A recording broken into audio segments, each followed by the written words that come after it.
அது தேர்தலுக்கான இந்த சூழல் உருவாகிட்டு அந்த நேரத்தில் வந்து அவர் தேர்தலை நிற்க போகிறார் அப்படின்னு தெரியும் போது அதில் அந்த அந்த அந்த காலகட்டத்தில் அவங்க வரலாம். ஏற்கனவே வாழ்த்து சொல்லியிருக்காங்க அவங்களுக்கு. அந்த காலகட்டத்தில் அவங்க வரலாம். இவங்களுக்குன்னு ஒரு செல்வாக்கு இருக்குது. ஒரு நடிகை, பிரபலமான நடிகை, அழகான நடிகை, எல்லோருக்கும் தெரிஞ்ச நடிகை, தமிழ் பேசக்கூடிய நடிகை. இப்போ வந்து இதுவும் கொஞ்சம் இதாகும் இல்லையா, இது ஒரு பயன்படுத்திக்கலாம். விஜயை சிஎம்மாக நினைக்கும் போது இவங்க பிரபலம் இல்லாத ஏதோ ஒரு புது ஆளை நீங்கள் ஒரு நடிகையோ யாராச்சும் ஒரு பெண்ணை கொண்டு வந்தால் அது வந்து பெருசாக கை கொடுக்காது. இது வந்து நீங்கள் ஒரு சர்ச்சை இருந்தாலும் கூட அது சம்மந்தமாக பேசிகிட்டு இருப்பாங்க இல்லையா, அந்த கட்சியை பற்றி பேசிகிட்டு இருப்பாங்க இல்லையா, அது ஒரு தேவை தானே. இப்போ வரும் நாட்களில் அரசியல் களத்தில் த்ரிஷாவை எதிர்பார்க்கலாம். இடையில வந்து உங்களுக்கு வந்து சில நேரங்களில் வந்து இடையிடையே நிறைய கிசுகிசுகள் வரும் இல்லையா. அசின் கூட ஒரு கிசுகிசு வரும், அப்புறம் த்ரிஷா கூட, கீர்த்தி சுரேஷ் இப்படி வரும்போது அந்த கிசுகுகள் வரும்போது கொஞ்சம் சில நேரங்களில் வீட்டுக்குள்ளே ஒரு இதாக இருக்கும். ஆனால் ஏறக்குறைய அவங்க வந்து சினிமாவை பற்றி அவங்களுக்கு கொஞ்சம் தெரியும். பெரும்பாலும் குடும்பத்தில் ஒட்டுதல் இருக்கும். அதே சமயத்தில் வெளியே கொண்டு வர மாட்டாங்க. ஒரு சில குடும்பங்களில் வெளியே கூட்டிகிட்டு வர மாட்டாங்க. ஏன்னா அவங்களுக்கு பிரைவேசி கொஞ்சம் பாதிக்கும்.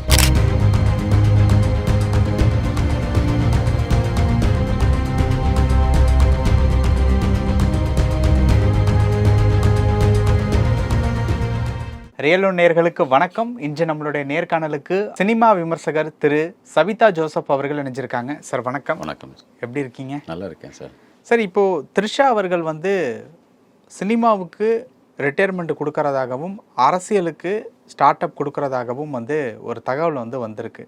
அது உண்மையா? எப்படி சார்? இல்லை, இப்போதைக்கு அவங்க கொஞ்சம் பிஸியாக இருக்காங்க. ஒரு 6-7 படம் பிஸியாக இருக்காங்க. பெரிய ஆர்டிஸ்டோடு தான் பண்ணிட்டுருக்காங்க எல்லாமே. அஜித் கூட வரப்போகுது, உங்கள் விடாமுயற்சி வரப்போகுது. ரஜினி சார் கூட பண்ணுறாங்க. அடுத்து கமல் கூட அது வேறு ஆர்டிஸ்ட்டும் கூட இருக்க. மொத்தம் 6-7 படங்கள் இருக்கு அவங்க கையில். இது முடியவே ஏறக்குறைய உங்களுக்கு வந்து 2 வருஷம் ஆகிடும் எப்படியும். அதுக்கு பிறகு நீங்கள் வந்து அதிகமாக உங்களுக்கு 2026 விஜய் என்னமோ கட்சி ஆரம்பிக்கிறார் இல்லையா, கட்சி ஆரம்பிச்சிட்டாரு. அது தேர்தலுக்கான இந்த சூழல் உருவாகிட்டு அந்த நேரத்தில் வந்து அவர் தேர்தலை நிற்க போகிறார் அப்படின்னு தெரியும் போது அதில் அந்த காலகட்டத்தில் அவங்க வரலாம். ஏற்கனவே வாழ்த்து சொல்லியிருக்காங்க அவங்களுக்கு. அந்த காலகட்டத்தில் அவங்க வரலாம்.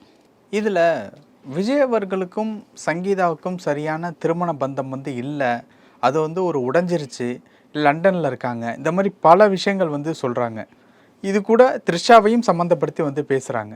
ஃபஸ்ட்டு விஜய் அவர்களுக்கும் சங்கீதா அவர்களுக்கும் திருமண பந்தம் அப்படிங்கிறது எப்படி இருக்குது? அது வந்து ஒரு ரகசியமாகவே இருந்துக்கிட்டு இருக்கு அந்த ஒரு விஷயம். அது எப்படி சார்? இல்லை, நல்ல பந்தம் தான். ஆரம்பத்தில் அவங்க பார்த்து பிடிச்சு போய் தான் கல்யாணத்துக்கு ஒத்துக்கிட்டது. ஏறக்குறைய ஒரு லவ் மேரேஜ் மாதிரி தான். ஏறக்குறைய அவங்க லண்டன்லேருந்து இவங்க வந்திருக்கும் போது ஷூட்டிங்கில் மீட் பண்ணுறாங்க, பார்க்குறாங்க.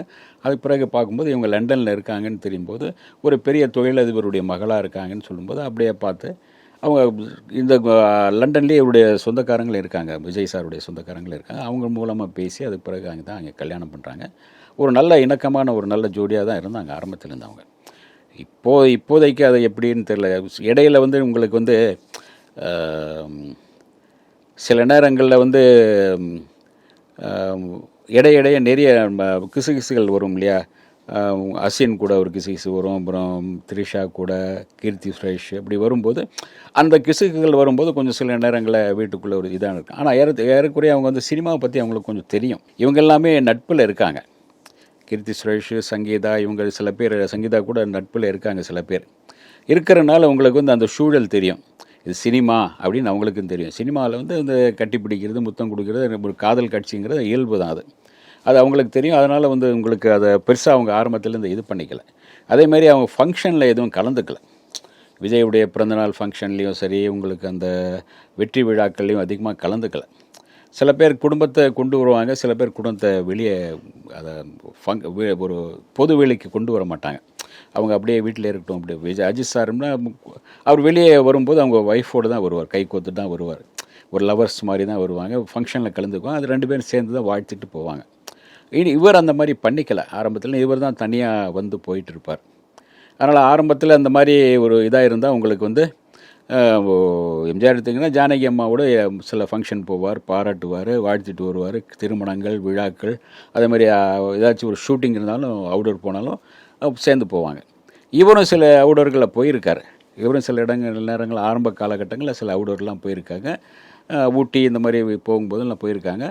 அப்புறம் வந்து இங்கே சென்னையில் கூட சில நேரங்களில் ஷூட்டிங்கில் வந்திருப்பாங்க, அவங்க பார்த்துருப்பாங்க, தூரத்துலேயே உட்காந்துருப்பாங்க. ஏன்னா இவர் கொஞ்சம் ஷையாக இருப்பார். அவங்க மனைவி முன்னாடி என்ன அடிக்கும் அது காதல் காட்சி ஏதோ அப்படின்னா உங்களுக்கு ஒரு இதாக இருக்கும் இல்லையா, அவங்களுக்கு நெருடலாக இருக்கும், அல்லது இவருக்கு அந்த இதாக இருக்கும்னு அதை கொஞ்சம் ஷையாக இருப்பார். அதனால் அதை கொஞ்சம் தவிர்த்துருவார். பெரும்பாலும் இந்த மாதிரி இந்த தவிர்த்துறதுனால இவர் மட்டும் தனியாக போயிட்டு வருவார். அதனால் உங்களுக்கு அவங்களுக்குள்ள ஒரு ஒட்டுதல் இல்லைன்னு இல்லை, ஆரம்பத்தில் இந்த இருக்குது. அது குழந்தைங்க இவங்களாம் நல்லா அவங்க தான் பார்த்துக்கிறாங்க. பெரும்பாலும் அவங்களுக்கு என்ன தேவைங்கிறத நிறைவேற்றி வச்சிடறாரு. அந்த வீடு பார்த்திங்கன்னா, அவர் வீடு கட்டின வீடு பார்த்திங்கன்னா, ஒரு ஃபாரினில் இருக்க ஒரு ஹாலிவுட் நடிகருடைய வீட்டை பார்த்துட்டு வந்து தான் அதை ஒரு ஃபோட்டோ எடுத்துகிட்டு வந்து அந்த வீட்டை கட்டினார். நீலாங்கரையில் அந்த வீடு. அது ஒய்ஃப் ஆசைப்படி கட்டினார். இவருடைய ஆசை ஒய்ஃபுக்காக ஒரு டென்னிஸ் கோர்ட்டு உட்பட எல்லாமே கட்டி கொடுத்துருப்பார் உள்ள. அவங்க மகளும் கூட ஒரு டென்னிஸ் ஆடுவாங்க. டென்னிஸ் கோர்ட் ஒன்று ரெடி பண்ணி கொடுத்துருக்காங்க. சாயந்தரம் 6 மணிக்கு மேலே போனால் அங்கே டென்னிஸ் கோர்ட்டில் 2 பேரும் விளையாடுவாங்க. சில நேரம் பேசிகிட்டு இருப்பாங்க பசங்களோடு. அப்படியே ஏன்னா அதுக்கு முன்னே வரைக்கும் ஒரு 8-10 வரைக்கும் நடிப்பார் அவர். திருமணத்துக்கு பிறகு இவரும் சரி அஜித்தும் சரி 6 மணிக்கு மேலே அவங்க நோ கால் ஷீட், அவ்வளோதான். அதுக்கு மேலே அவங்க குடும்பத்துக்காக போயிடுவாங்க. அங்கே போய் தன்னுடைய செலவு எடுப்பாங்க அந்த மாதிரி. அதனால் இவரும் அந்த மாதிரி போயிட்டார்.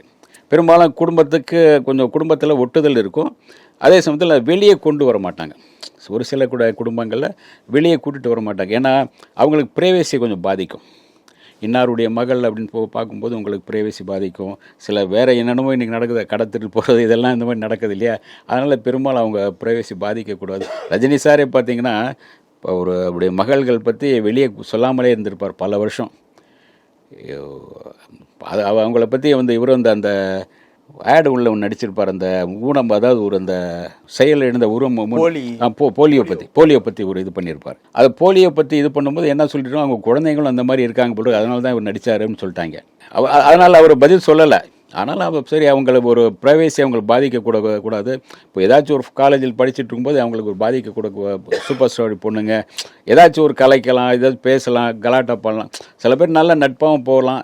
அதெல்லாம் தேவையில்லை, சுதந்திரமாக அவங்க இருக்கட்டும் அப்படிங்கனால அதை சொல்லாமல் இருப்பாங்க. அதனால் அவர் அந்த நேரத்துலையும் கூட அவர் வெளிப்படுத்திக்கலை என் பொண்ணுங்க நல்லா இருக்காங்கன்னு. ஒரு கட்டத்தில் அதுக்கு பிறகு திருமண நேரங்களில் தான் அவங்க வெளியே வர்றாங்க. அதுக்கு பிறகு தான் ஏதோ ஃபங்க்ஷன்களில் வரும்போது இவங்க தான் மகள், இவர் தான் அப்படின்னு சொல்லும்போது ஐயோ நல்லா இருக்காங்களேன்னு அவங்க அதுக்கு பிறகு அதை அப்படி சொன்ன மக்களை இது பண்ண ஆரம்பிச்சிட்டாங்க.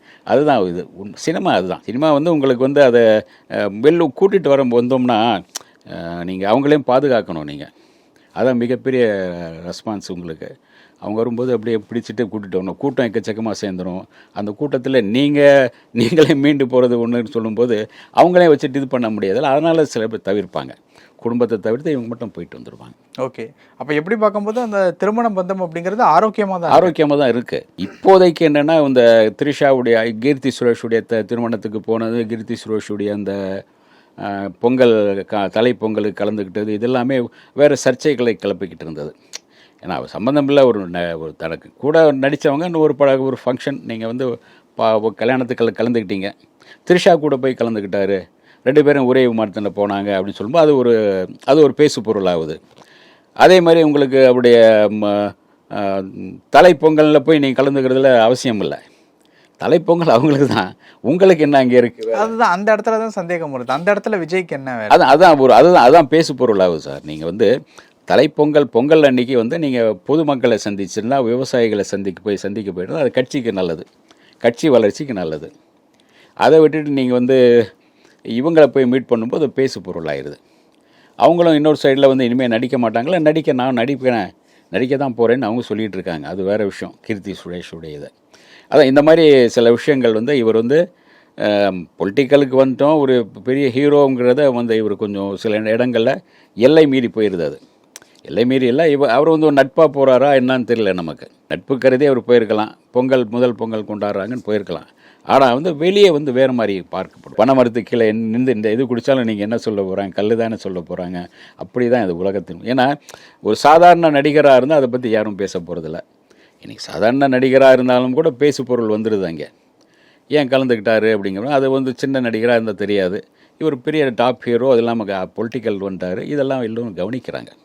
முன்ன மாதிரி உங்களுக்கு ஒரு லேண்ட்லைன் கிடையாது. இப்போ எல்லார் கையிலையும் செல்ஃபோன் இருக்குது. நீங்கள் எங்கே போனாலும் எப்படி நீந்தாலும் எடுத்துகிட்டு யாராவது ஒருத்தர் போட்டுறாங்க. உங்களுக்கே தெரியாமல் வந்துடும் அது. அல்லது உங்கள் கூட இருக்கிறவங்கள யாராவது போட்டு கூட அனுப்பிடலாம். அது இந்த மாதிரி நிறைய இருக்குது. இதெல்லாம் பார்த்து தான் அவரை பார்த்து செய்ய வேண்டியது அரசியல் இருக்குது. அதனால் கீர்த்தி த்ரிஷா வந்து அவங்க நல்ல நட்பில் இருக்காங்க, 2 பேர் நட்பில் இருக்காங்க. அநேகமாக அரசியலுக்கு வரும்போது இவர் வரும்போது வரலாம், அவங்களும் வரலாம். அவருக்கு பக்கத்துணையாக அவர் எப்படி சிஎம் எம்ஜிஆருக்கு ஜெயலலிதா வந்தாங்களோ அந்த மாதிரி இவங்களும் வரலாம். அது ஒரு கொள்கை பரப்பு செயலாளர், ஒரு செயலாளரோ ஏதாச்சும் வரலாம். அது வாஸ்தவம் தான், வர வாய்ப்பு உண்டு. அது ஒன்று இருக்குது. சார், இந்த ஒரு இடத்துல இப்போ ஜெயலலிதா அம்மா வந்து த்ரிஷாவுக்கு வந்து பெரிய ஒரு இன்ஸ்பிரேஷன் அப்படிங்கிற மாதிரி தான் இருந்தாங்க. ஏன்னா அவங்க கையில் பரிசு வாங்குற மாதிரியான ஒரு ஃபோட்டோ வந்து ட்விட்டரில் அவங்களே நிறையா வந்து ஷேர் பண்ணியிருக்காங்க. ஸோ அரசியல் ஆசை வர்றதுக்கு ஜெயலலிதா அம்மாலாம் ஒரு காரணமாக இருக்காங்க நடிகைகளுக்கு அப்படிங்கிறத எடுத்துக்கலாமா? எடுத்துக்கலாம். ஏன்னா ஏறக்குறைய ரெண்டு பேரும் ஒரே அந்த காலேஜில் தான் படித்தது. இவங்களும் அந்த காலேஜ் தான் இவங்க படித்தாங்க. அந்த இன்ஸ்பிரேஷன் இருக்கும். அங்கே இருக்கிற பேசுவாங்க, நிறைய பேர் பேசுவாங்க. அப்புறம் வந்து நீங்கள் பார்க்கும்போது நிறைய அந்த ஒரு கெத்தாக இருந்திருக்காங்க. அவங்க இருக்கிற வரைக்கும் அவங்களுக்கு யாருமே அவ்வளோ சீக்கிரம் இது பண்ணல. எல்லோரும் பணியிறது, காலில் விழுறது உட்பட எல்லாமே அவங்க சொல்கிறபடி தான் நடந்திருக்கு. எதுலேயுமே பின்வாங்குற இதாக இருந்தாங்க. அதனால் அதெல்லாம் பார்க்கும்போது நமக்கும் நாமளும் அந்த மாதிரி வரலாமே அப்படின்னு தோணும். அரசியலுக்கான அவங்க நடிகையாக இருந்து தானே வந்தாங்க. ஒரு 100 படத்தில் நடிச்சிட்டோம். இவங்களே ஏறக்குறைய 100 படங்களுக்கு மேலே முடிச்சுட்டாங்க, எல்லா லாங்குவேஜ்லேயும். அவங்க நடித்ததுன்னா ஒரு மாஸ் ஹீரோ, எம்ஜிஆருங்கிற மாஸ் ஹீரோவோட நடித்ததுனால அந்த எம்ஜிஆருடைய ஆசீர்வாதம் இருந்தது. ஒரு பொது செயலாளர், அவரே கொள்கை பொறுப்பு செயலாளராக கொண்டு வந்தார். இன்னும் கொஞ்சம் கட்சியில் பொறுப்புகள் கொடுத்தாரு. அதனால் ஈஸியாக எம்ஜிஆருடைய செல்வாக்கு அவருக்கு வந்து கை கொடுத்தது. இப்போது விஜயுடைய செல்வாக்கு இவங்களுக்கு இது பண்ணலாம் இல்லையா? இவங்களுக்குன்னு ஒரு செல்வாக்கு இருக்குது. ஒரு நடிகை, பிரபலமான நடிகை, அழகான நடிகை, எல்லோருக்கும் தெரிஞ்ச நடிகை, தமிழ் பேசக்கூடிய நடிகை. அப்போது வந்து இதுவும் கொஞ்சம் இதாகும் இல்லையா? இது ஒரு பயன்படுத்திக்கலாம். அதெல்லாம் ஆசை வருதில் தப்பே கிடையாது. விஜயை சிஎம்மாக நினைக்கும் போது இவங்க ஏதாச்சும் சிஎம்மா, ஆமாம், டெப்டி சிஎம்மாக வரலாம்ல. அதில் என்ன இருக்குது? வரலாம், அதில் இன்னும் கிடையாது. அது ஒரு ஆசைக்கு எல்லாத்துக்கும் ஆசை பண்ணோம். ஏதாச்சும் நீங்கள் எது முடியுமோ அதை நாங்கள் கேட்ச் பண்ணணும், அவ்வளோதான். இது வந்து ஓகே. இன்னொரு விஷயம் என்ன அப்படின்னா வந்து ஒரு நடிகையை விஜய் அவர்களை வந்து கட்சியில் சேர்க்கறதுனால விமர்சனம் அப்படிங்கிறது ரொம்ப அதிகமாகும். ஏன்னா விஜயே ஒரு நடிகர் அப்படிங்கிறப்போ அந்த மாதிரியான ஒரு டிசிஷன்லாம் விஜய் வந்து எடுத்தால் அது கட்சிக்கு ஆரோக்கியமாக இருக்குமா, இல்லை அவருக்கே ஆரோக்கியமாக இருக்குமா? அவருக்கு ஆதரவாக இருக்கும். அதாவது நீங்கள் ஒரு கூட்டத்துக்கு போனோம்னா ஈஸியாக மக்கள் கூட்டம் சேர்ந்துடும் இல்லையா? ஒரு நடிகையாக இருக்காங்க, கூட்டம் ஈஸியாக சேர்ந்துடும். அதை இல்லாட்டி நீங்கள் காசு கொடுத்து தான் கூட்டம் சேர்க்கணும். இன்றைக்கி இருக்கிற சூழலில் இது வந்து நடிகையாக இருக்கிற பட்சத்தில் ஈஸியாக கூட்டம் சேர்ந்து, அவர் ஒரு நடிகராக இருக்கும்போது கூட்டம் சேர்ந்துடும். இவர் போகாத இடத்துல அவங்க போகலாம், அவங்க போகாத இடத்துல இவங்க போகலாம். அது ஒரு கான்வென்சிங்க்கு நல்ல இது இருக்கும் இல்லையா? அவர் ஆதரவாக தான் இருக்கும். பிரபலமாக இருக்காங்க, பிரபலம் இல்லாத ஏதோ ஒரு புது ஆளில் நீங்கள் ஒரு நடிகையோ யாராச்சும் ஒரு பெண்ணை கொண்டு வந்தால் அது வந்து பெருசாக கை கொடுக்காது. இது வந்து நீங்கள் ஒரு சர்ச்சை இருந்தாலும் கூட அது சம்மந்தமாக பேசிகிட்டு இருப்பாங்க இல்லையா? அந்த கட்சியை பற்றி பேசிகிட்டு இருப்பாங்க இல்லையா? அது ஒரு தேவை தானே. அது எப்படி எடுத்துக்கலாம், நீங்கள் ஒரு பப்ளிசிட்டியாக எடுத்துக்கலாம். ஓகே. அப்போ வரும் நாட்களில் அரசியல் களத்தில் த்ரிஷாவை எதிர்பார்க்கலாம். ஏன்னா 2006 இவர் ஏதாவது இது பண்ணுறாருன்னா அதுக்குள்ளே இவங்க படங்கள் முடித்து வந்தாலும் வரலாம். ஏற்கனவே நட்பில் இருக்காங்க. அந்த நட்பை மறுபடியும் அதை நட்புக்கு கை கொடுப்போம், உறவுக்கு கை கொடுப்போம், கலைஞர் சொல்லியிருப்பார்ல, உரிமைக்கு குரல் கொடுப்போம்னு வந்து குரல் கொடுக்கலாம், கை கொடுக்கலாம். நிறைய விஷயங்கள் சொன்னீங்க. நேரத்துக்கு ரொம்ப நன்றி. நன்றி.